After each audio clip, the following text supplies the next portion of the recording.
So first, thank you. I want to give my thanks to Edgar and the Digital Innovation Alliance team for giving me the opportunity to present this index. It's a joint work with Nick Bloom from Stanford University and Davide Fruceri from the IMF. Please note, that the views expressed in this presentation should not be attributed to the IMF. I want to start by giving you the three main points of my presentation. No, I think this is a way for you to at least know what to expect in this presentation. The first point that I want to make in the presentation is that there is a lot of anecdotal evidence that shows that policymakers and experts, they've been talking quite a lot about uncertainty, and then they are very concerned about this. The way to measure uncertainty, the current measure that exists for that, they have some limitations. The second point that I want to make is that I want to show you a new measure of uncertainty. This new measure that we have constructed by text mining country-specific reports from the Economist Intelligent Unit. The last point that I want to make is that this new measure gives you three advantages over the existing measures. And the first thing is that it is available for a large set of countries. So the coverage is 143 countries. It also provides a longer time coverage. For some countries, the coverage starts from the 1960s, and it is constructed from a single source, so the index is comparable across countries. Now I will start, addressing the first point, which is, the talk about rising uncertainty. On this slide, what you see is a screenshot of a news article from the Financial Times. Financial Times is a very known newspaper around the world. Note that I'm just, showing you the title of the article, show you the date, and this is what you will see in other slides as well. Note that at the bottom you can see the date of the article. This is June 16, 2020. So this is roughly about 4 months since COVID-19 hit the US and the rest of the world. So there is an ongoing crisis in the US. And what I wanted to show you in this slide is that, what the title says, this is the central bank of the US, the Fed, and says that, warns of significant uncertainty over the US recovery. I have highlighted the word uncertainty, blue. And also note the title, cautious tone in testimony to Congress, despite signs of rebound. So this is, some anecdotal evidence, that people are talking about this word uncertainty, about things, and they're concerned about it. Probably know, before COVID-19 hit the global economy, policymakers and experts were concerned about trade uncertainty. This trade uncertainty dominated, 2018, 2019, early 2020. On this slide, there are two screenshots, separate articles from the Financial Times. The top screenshot is from 2019, and the bottom screenshot China and other countries, such as like the NAFTA agreement renegotiation between Canada, Mexico, and US, and discussion about uncertainty that these trade tensions generated. This is just another anecdotal evidence about discussions of rising uncertainty. And again, one set of evidence is that again, two articles from the Financial Times. The top screenshot is discusses uncertainty due to the 2016 elections in the US. This is the year when the President Trump was elected. And the bottom screenshot discusses, or bottom's article discusses economic uncertainty in the US due to government shutdown, and that's in 2013. The last three slides that I just show you, they are just meant to show you some discussion about rising uncertainty. People are interested, there are lots of events in the past few years that, that have generated uncertainty, and, people have expressed concerns about it. But now, you may ask yourself, so what's the big deal about this? There is always uncertainty. Why should I care about it? The next three slides, what I want to show you, 4 slides, is similar type of slides as the last one, like screenshots of news article. But this time I want to show you what is the cost when uncertainty goes up. So first, I want to kind of tell you about the theory, the mechanism of how uncertainty affects the economy. So there are 2 ways how uncertainty affects the economy. First, if uncertainty goes up, you become nervous and you become risk adverse. Therefore, you tend to save more and spend and invest less. So for firms, when uncertainty is high, the cost of capital is higher as banks are nervous about lending to firms. The second way is that uncertainty leads firms and consumers to pause what they are doing. So think like you are a retail firm and you are thinking about opening a new store. You have been successful. You are opening another shop in Cosa del Este. And you suddenly become, very uncertain about the local and political environment. What are you going to do? Easy thing to do is just to wait and see and to see what happens. This repeated across this behavior is repeated across the entire economy and globally when uncertainty goes up. So uncertainty tends to lead firms to pause investing. They don't tend to buy new equipment or open new outlets. They pause hiring. On the flip side, we see a similar thing with household. So if you're a worker, you're uncertain about your job, you typically don't go out buy a brand new car or a new washing machine. So again, both on investment and on hiring, on the firm side and spending on the consumer side, there is a temporary slowdown whenever something goes up. So these are the two channels you should think through, like something that affects the economy. First, become risk adverse, and second is that you tend to pause investment. Slide, you can see two screenshots of two articles again from the Financial Times. Both articles show how uncertainty related to Brexit is affecting people and firms. The subtitle in the top screenshot says, companies have reported laying off staff, rising prices, or scaling back on investment plans. The title in the bottom screenshot says, UK hiring held back by Brexit uncertainty. So these are concrete examples of the impact of rising uncertainty. Another example is clear. It says Brexit uncertainty knocks 13% of foreign investment projects to the UK. One last one, a CNBC article points out the Asia stocks affected by the US-China trade uncertainty. So we just talked about the concerns of rising uncertainty and the cost of uncertainty. Now, if you are still following with me, you say, okay, so how are people measuring uncertainty?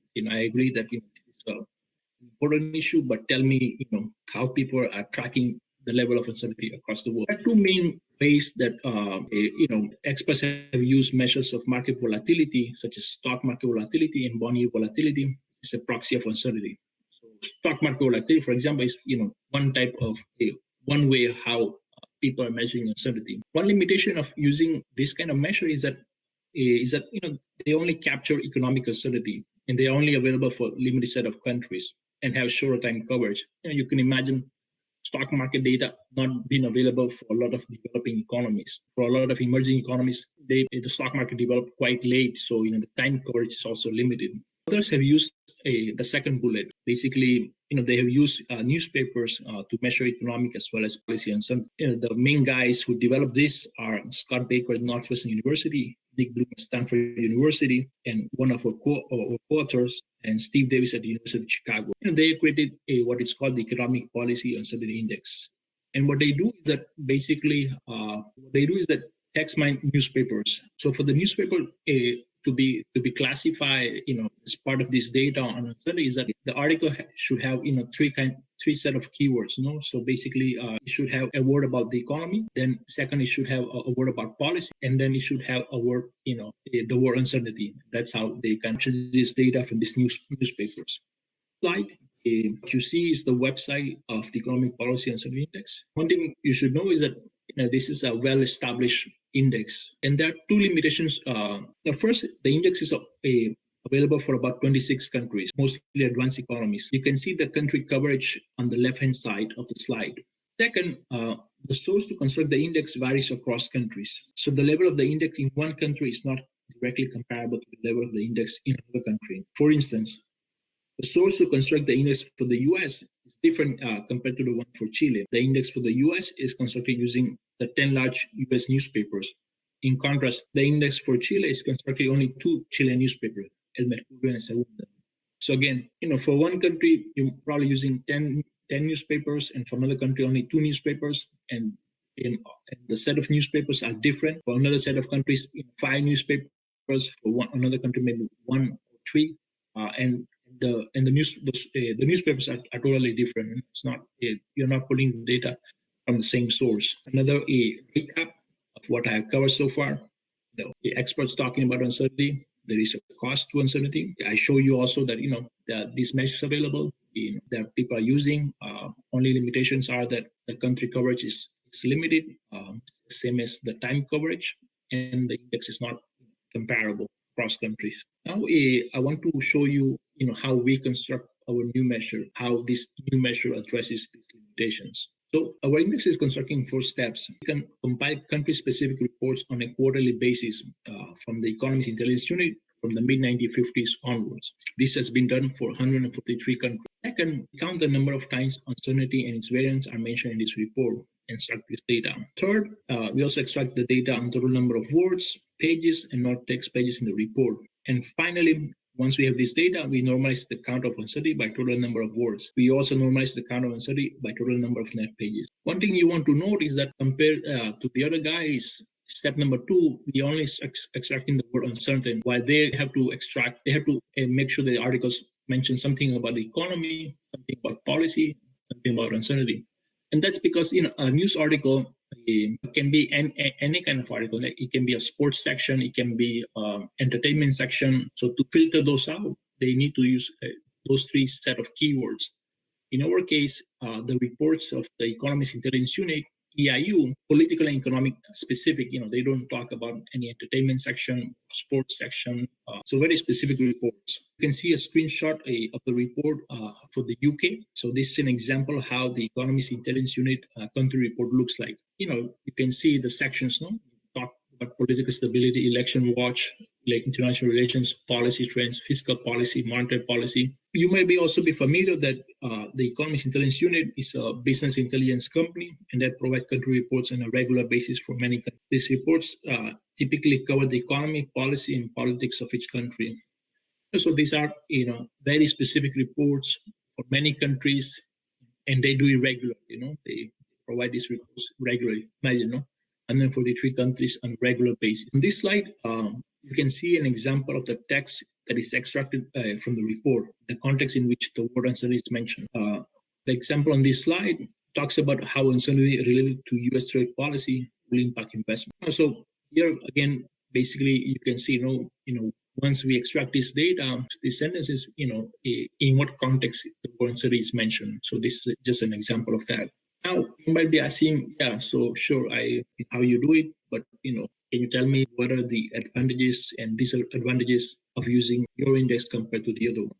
Using the EIU reports allows us to address the main limitations of the other indexes that I discussed earlier. First, it allows us to expand the country coverage from about 25 countries to about 150 countries, 103 countries specifically. And it allows us to construct the index for all countries from a single source. So we don't have to tap on other newspaper for one country and newspaper for the country. For all countries, we just use the EIU report. And this allows us a consistent comparison of the level of uncertainty across countries and regions.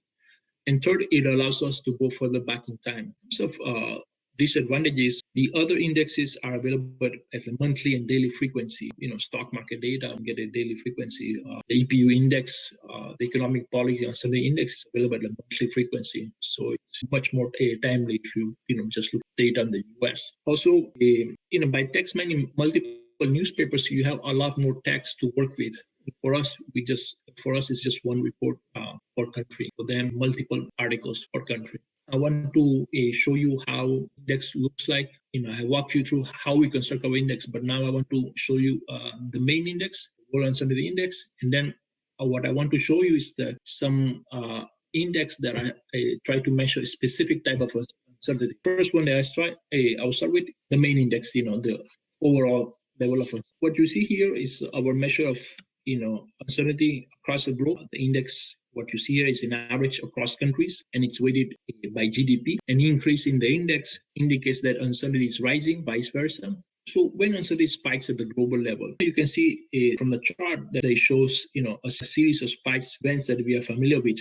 These are 9/11 attacks, the Gulf War II, the Euro debt crisis, the UK's referendum in favor of Brexit, the US election in 2016, a negotiation between the US and China, and the last peak that you see is COVID-19. You can see that even though the index has come down, the level of uncertainty is still high. You can see our global measure of uncertainty related to trade. So this is a subcomponent of the main index. Basically, what I'm trying to measure is only uncertainty related to trade, nothing else. But to construct this index, what we do is that we looked into where uncertainty is mentioned near a word related to trade. Specifically, for each country and quarter, we search EIU reports for the words uncertainty appearing near the following words: protectionism, NAFTA, UNCTAD, and WTO, tariff, and trade.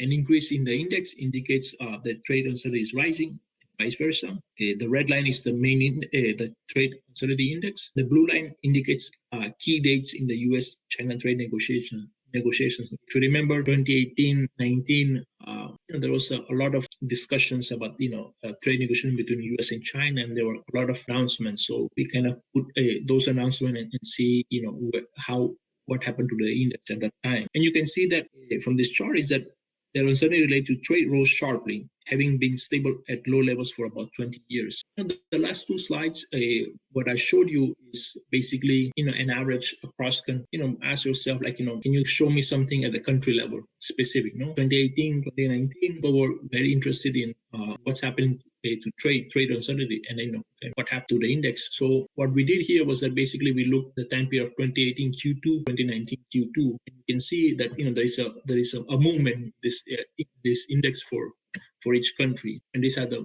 sort of the main where the negotiations were: US, China, Europe, Japan, Canada, and Mexico. You can see our global measure of uncertainty related to pandemic. Last year, to quantify uncertainty related to coronavirus or COVID-19 and compare it with previous pandemics and epidemics, we developed this index. The previous index, we tally the number of times uncertainty is mentioned near or related to pandemics or epidemics in the EU reports. Again, an increase in the index indicates that uncertainty related to pandemics is rising. This index, as you can see, shows that even though it has come down, it is still very high. On this slide, you will see the ratio of a global measure of uncertainty spillovers from the US to the overall uncertainty index. So basically, the idea behind this index is that how uncertainty in the US affects other countries. So we are trying to measure, how much uncertainty in the US is discussed in other countries' reports. The way this index is measured is that we look for the word uncertainty that is mentioned in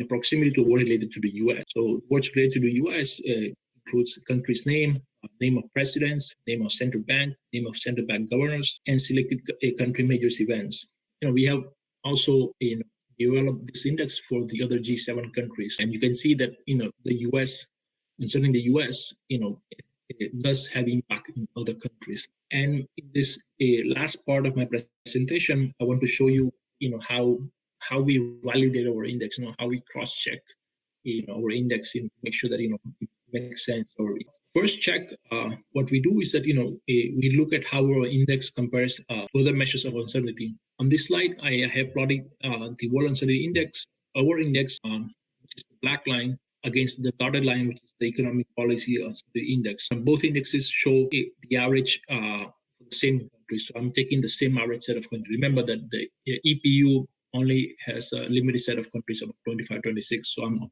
trying to make sure that the WUI also had the same set of countries. As you can see, both indexes tend to move together and have a correlation of 0.7. As a second check, we look at how our index compares to other measures of volatility. On the left-hand side, I have plotted the World Uncertainty Index versus stock market return volatility. This is the chart on the left-hand side. The chart shows a positive relationship. Higher uncertainty, higher volatility moving together.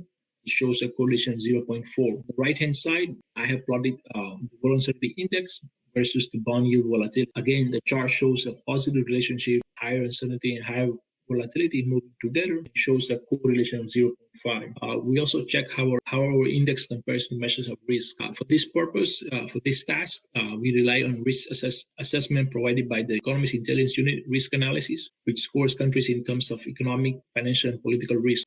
So you can see a set of charts here from right to left. First one has all kinds of risks. The second one, risk related to the economy. Politics and financial. The charts on this slide suggest that the average level of uncertainty in each country is positively correlated with these measures of risk. Correlations are very similar across different types of risk measures, suggesting that our index captures different aspects and political.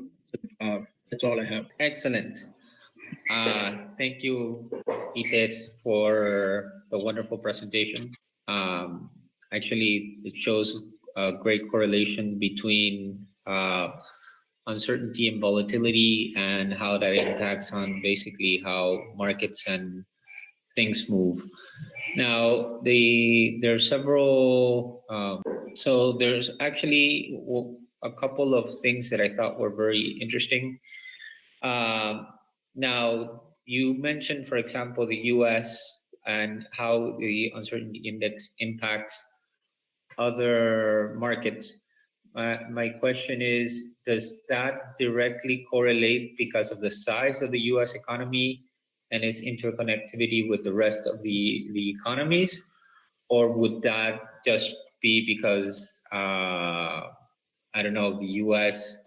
It has sort of like the main reserve currency, or how does that relate to, for example, China's volatility or uncertainty impacting other countries, or, for example, European Union or other indexes that you have? I think, can you guys see the slide that I'm showing? Yeah. Yeah. So this is the slide that you are referring to, and basically, again, the idea here was that what we are trying to show is that how developments in the U.S. affects other countries. Whether our developments in the U.S. people are talking about other countries. So the way we went about this was that basically we did this for the G7 countries, and in the case of the U.S., basically what we look for is that the war uncertainty appearing close to or related to the U.S. Again, over to the U.S., it's the president of the U.S., the names of the president of the U.S., the central bank, name of the governor of the central bank, specific events. And we do this search in all the EIU reports. For each quarter, there's a report for each country. So 143 countries from 96 onwards. So an example of how is this big affecting other countries? Why would other country will talk about it? So for example, you see there is a spike for U.S. presidential elections. When you start to look at this text of they discussing these other countries, the analysts are what they're discussing is that basically they're saying that there could be a shift in foreign policy of the U.S. and this will have an impact in the country. So that's how that's what it's picking up. Again, the trade and and foreign policy tension is the same thing. That they see that these trade tensions between the U.S. and China has some implications for us. So that's the discussion that they are picking up. Okay, and also you had mentioned the volatility in the markets compared to uncertainty. Now, are you looking at that correlation on a backward scale, or can you basically kind of predict what will be the market movement based on the level of uncertainty? Okay, so basically, what we try to show on this slide is that basically, they always say that should be some correlation between volatility is used as a proxy for uncertainty. So we wanted to see whether there is some relationship with this to make sure that our intuition said that there should be a positive relationship. So that's what we do. In terms of our index predicting the potential impact, what the literature on uncertainty finds is that whenever uncertainty it goes up, that's not a good sign for growth. So that has an impact, a negative impact on growth. I don't have any number with me, but happy to share after the presentations in terms of the magnitude of the numbers. And my last question is, you're showing here data sets from countries that actually have lots of information that you could use to mine the information. How do this level of uncertainty, if it can't be measured because you don't have the data sets, does that also mean that that country's uncertainty should be considered higher or lower, or is something just that can't be evaluated? Sorry, you're getting cut off. I don't know whether you can repeat one more time for me. So your index is actually quite well in quantifying the information for, I would say, more advanced economies. What happens when you have economies that you don't necessarily have the data sets, or you don't have the information to be able to create that correlation and analysis of uncertainty? How do you rate that process on those countries? Yeah, unfortunately, I think you have brought a very good point that, like, for example, like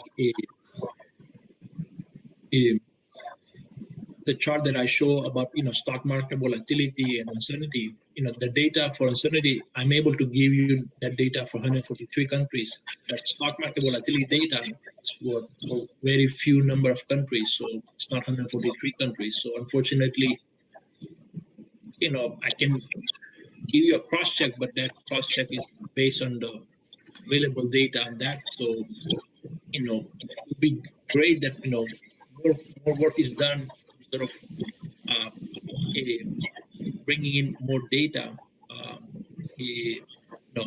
other data. But I think it's just for now. We have to use what data is available. But I think it'd be good that more and more data comes in. Now there's a big push for big data and other ways like text mining data to bring, because for example, for our index, so we make it available for 143 countries, but the way the other guys are measuring, because of the it relies on newspapers, only for 26 countries. So there are ways to to bring in new data, but I think there has to be sort of a push for this data. Okay. Okay.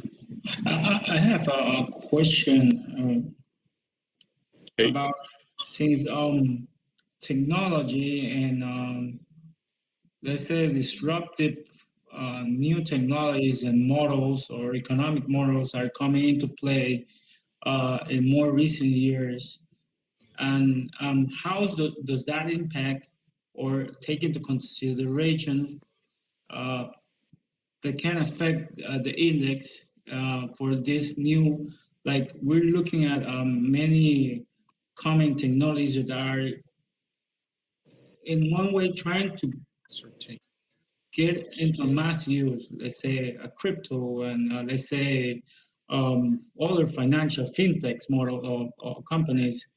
How does that in a way impact the the WI? The WI, again, these are based on reports. So for example, that for example, imagine if WI is based on La Prensa. Every day when Yeah. La Prensa publish the newspaper,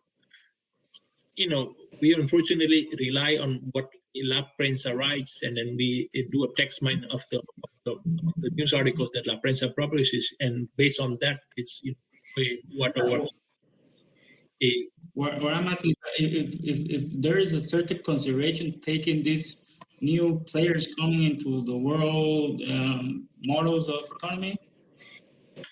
I think again, basically for us, our index depends on these reports that are published by the EIU.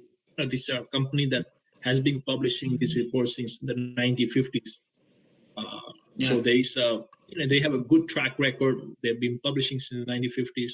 They are the same organization that always publishes the Economist magazine. So unfortunately, we rely on that, and that's our input. If that changes, you see a change in the index. But whatever the analysts write in terms of Yeah. changes in the technology, changes in geopolitical power, that we will see an impact on the index. Oh, okay. And So it's the more like a process. general. Oh. And what is the process for new data sets to be included into the World Uncertainty Index? Um, Or does that ever evolve over time? Because we've had a lot of changes since the 1950s, obviously. but is there like a way that the new data sets are introduced or they're gradually introduced? For example, uh, you have the stock market, but the way the stock market was done in the 1950s is very different than today, and they have different type of indicators. So basically, again, this all depends on these reports. One thing is that before 1996, these reports from the Economist Intelligent Unit used to come in hard copies. So there used to be only hard copies.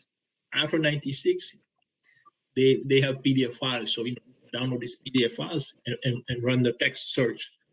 So before that, you had to kind of, I remember going to the Georgetown Library and then finding out that these guys used to publish these reports even before that, but I could not find the actual report. And Georgetown Library had these reports, so I was just scanning these reports, learn more about it, and see whether we can incorporate. So these are unfortunate. There'll be things here and there that you have to adjust. So this was one thing that we encountered, that they actually published these things starting in the 1950s, but it's only from 96 onwards that you see a PDF file. So you had to find a way that company that basically digitize these files to PDFs so you can run a text search. So somebody had to kind of scan these files, actual documents, hard copies. Okay. Hitesh, thank you very much for your presentation. It was very interesting for us in PYME.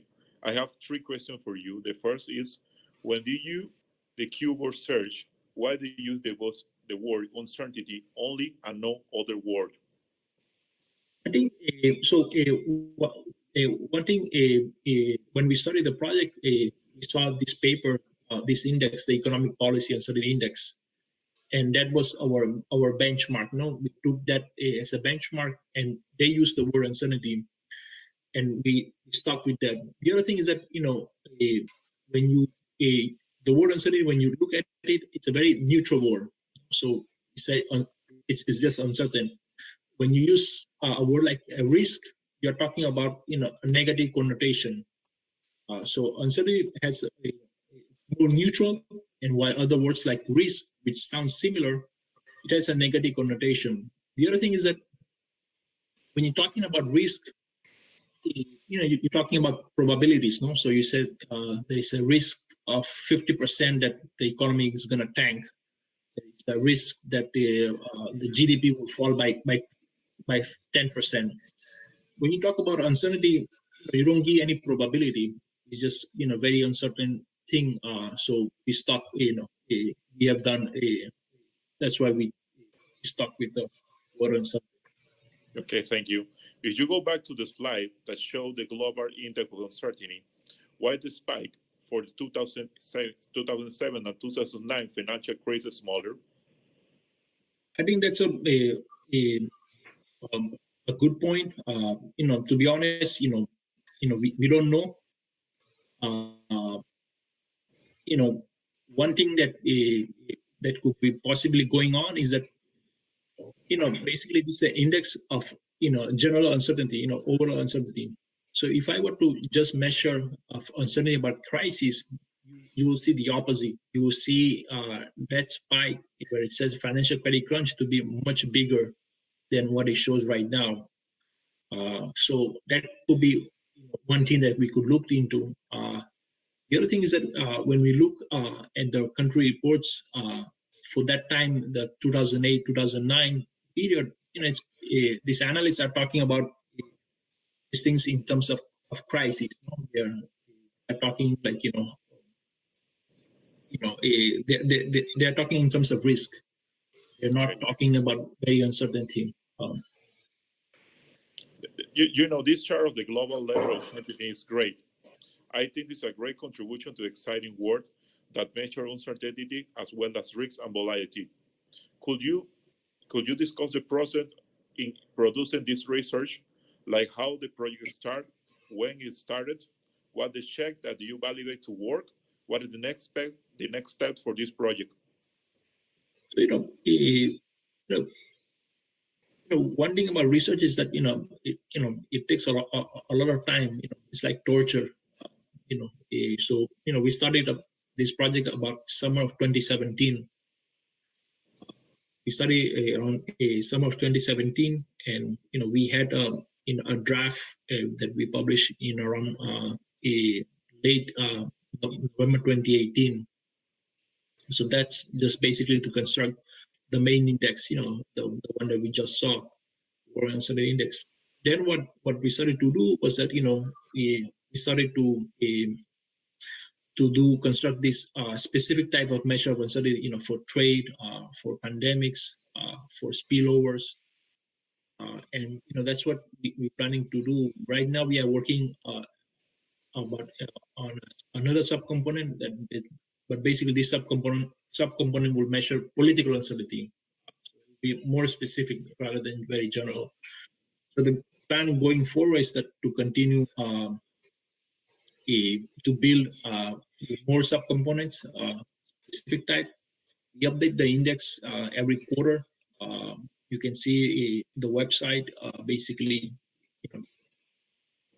one great thing about this research is people have found it very useful. You can see people at the private sector, international organizations been using it.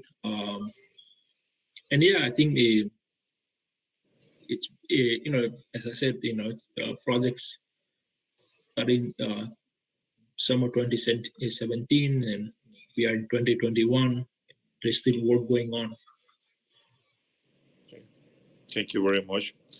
So Edgar, what do you think about digital identity, and why is interoperable? Well, I think that digital identity interoperability could actually help. For example, the getting data sets that could be correlated with, for example, the things of uncertainty. Because at the end of the day, you're having a mass amount of population that when they're doing purchases, when they're doing savings, when they're doing any type of economic activity, they're the ones who are really feeling the uncertainty within the markets because they don't know necessarily what's going to happen tomorrow. So if you have a tool that can be giving you data sets that helps you to sort of create those policies that reduce the uncertainty, it actually could generate a great opportunity for obviously collaboration, finding correlations, and even maybe causations of why that person or what that community feels uncertain around the world. But obviously that you need to have that technology tool available for that. How the financial institution benefit from this? Well, financial institutions, obviously, and I think Itej talked about it in his presentation, at the end of the day, if they're uncertain whether you're able to, for example, pay off your loan or was your economic stability, they obviously are more or less depending on whether they're going to actually do any financial transactions with you. So the more certainty you can actually generate and more data sets that you can provide from the user could end up helping a financial institution make a decision based on uninformed data. Because one of the great challenges of people that are unidentified or under-identified is that you don't have any information from them. So what happens when that transaction does not go through? Or what happens when how do you trust a person without any data sets? Okay, thank you very much, Edgar. So I'm actually very glad that we had this discussion. I really want to thank you, Itej, for your valuable knowledge and information on World Uncertainty Index.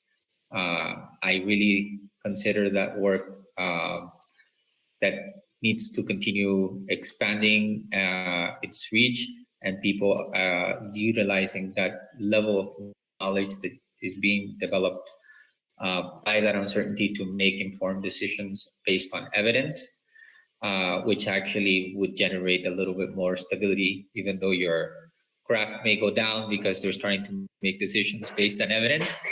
But I really want to thank you for that and giving Digital Innovation Alliance the opportunity to have you as a speaker. So thank you. No, thank you so much. I really enjoyed talking to you guys, and thank you for the opportunity. Like, we're discussing, research is torturous, so you spend a lot of time torturing yourself, torturing some data. But it's also great to sometimes to share, what I have done, for 3 years. It's glad to have some platform to talk to. So I'm glad that you guys are doing this, and I'm glad that you guys are, giving others the opportunity to, to showcase what they have worked. So I really appreciate that. Thank you so much. And I think we're good. Thank you very much for everything. All right. See you. Bye. Bye. Let's see.